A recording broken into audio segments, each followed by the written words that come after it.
think I ditched the helmet. Just keep up with this. Okay.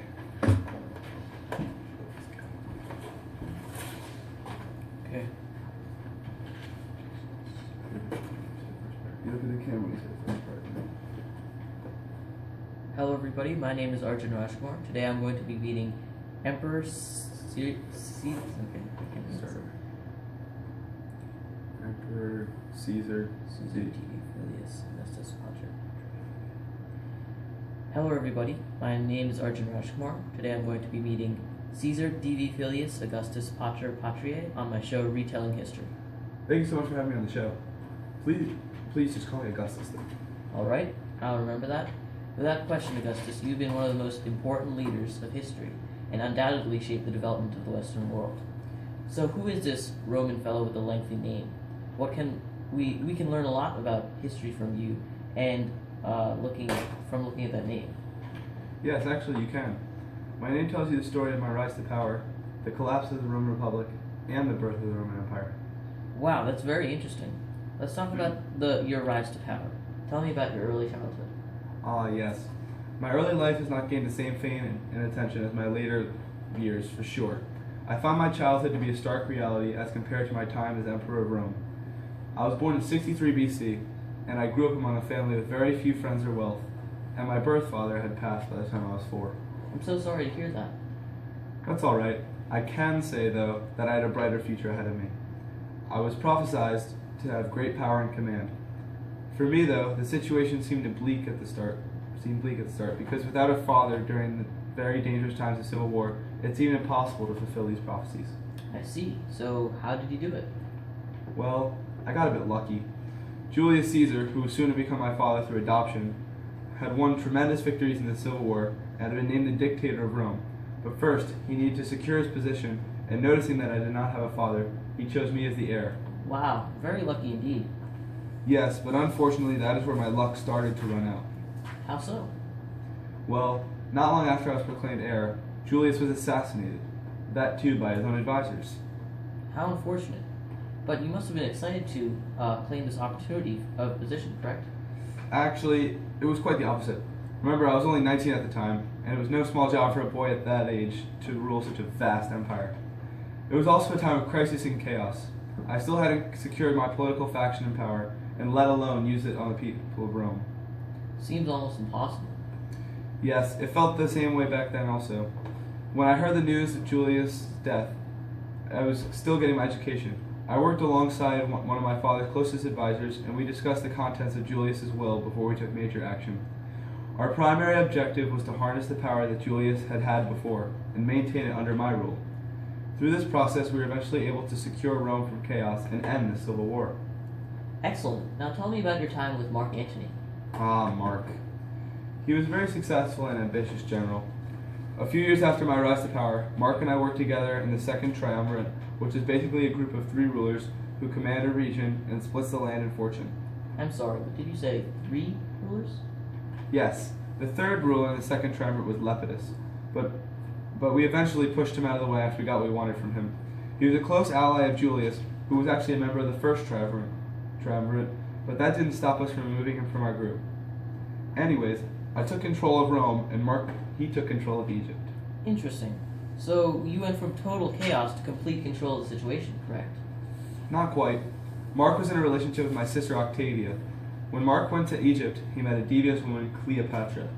She ruined everything that our partnership held. She corrupted his thoughts and actions, and by the time I found out, it was already way too late. Please explain. Mark formed a relationship with Cleopatra, and he had children with her, therefore betraying my sister.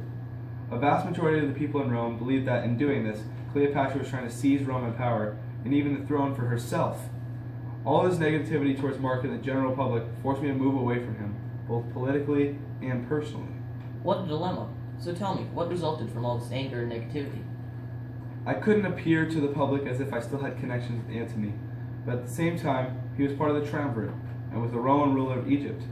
I was also worried that if I didn't take actions in time, Antony and Cleopatra would assemble Egyptian forces and attack Rome. Yes, that's a reasonable concern, considering Mark was heavily influenced by Cleopatra, who was hungry for power. Agreed. But as an emperor, I could not send my entire empire to war based on a hunch. I decided to take a risk. I went to Mark's will, and I opened it, looking to find evidence that would incriminate him of giving Roman territory to Egypt. Correct me if I'm mistaken, but wasn't that illegal? Yes, but I knew that if I found the evidence I was looking for, the action would be overlooked. Basically, if I were to find what I was looking for, it meant war.